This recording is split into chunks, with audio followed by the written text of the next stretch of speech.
বিশ্বনবী মুহাম্মদ রসুল্লাহ সাল্লাল্লাহু আলাইহি ওয়াসাল্লামের চুলের এবং দাড়ির সুন্নতসমূহ।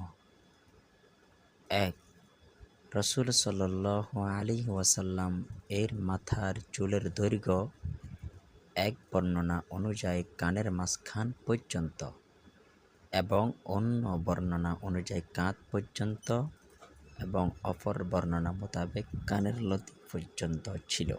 শামাইলে তিরমিজি। ২. পূর্ণ মাথা মুন্ডানো জায়েজ। কেউ যদি চুল ছেঁটে ছোট করে রাখতে চায় তাহলে গোটা মাথার চুল সমানভাবে বরাবর করে রাখতে হবে। পিছন দিকে ছোট আর সামনের দিকে লম্বা চুল রাখা জায়েজ নয়। ৩. এক মুষ্টি পরিমাণ দাড়ি রাখা ওয়াজিব। এর থেকে ছোট করা হারাম। দাড়ি রাখা সকল নবী রাসূলের সুন্নত। বুখারী। ৪. গোঁফ একেবারে ছোট করে রাখা সুন্নত।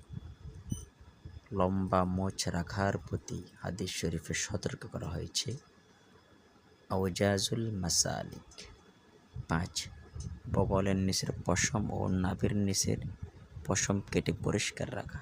৪০ দিন অতিক্রম করলে গুনাহগার হবে। বেহেশতে জিওর। ৬. চুলে ও দাড়িতে তেল দেওয়া ও মাঝে মধ্যে চিরুনি করা। জাদুল মাআদ। ৭. মাথার ডান দিক থেকে চিরুনি শুরু করা। বুখারী।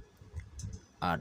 আয়নায় দেখার সময় দোয়া পড়া, যার অর্থ হচ্ছে, হে আল্লাহ, আপনি আমার যে রূপ সুন্দর চেহারা দান করেছেন তদ্রূপ আমার স্বভাব চরিত্রকে সুন্দর করে দিন। আমিন সুম্মা আমিন।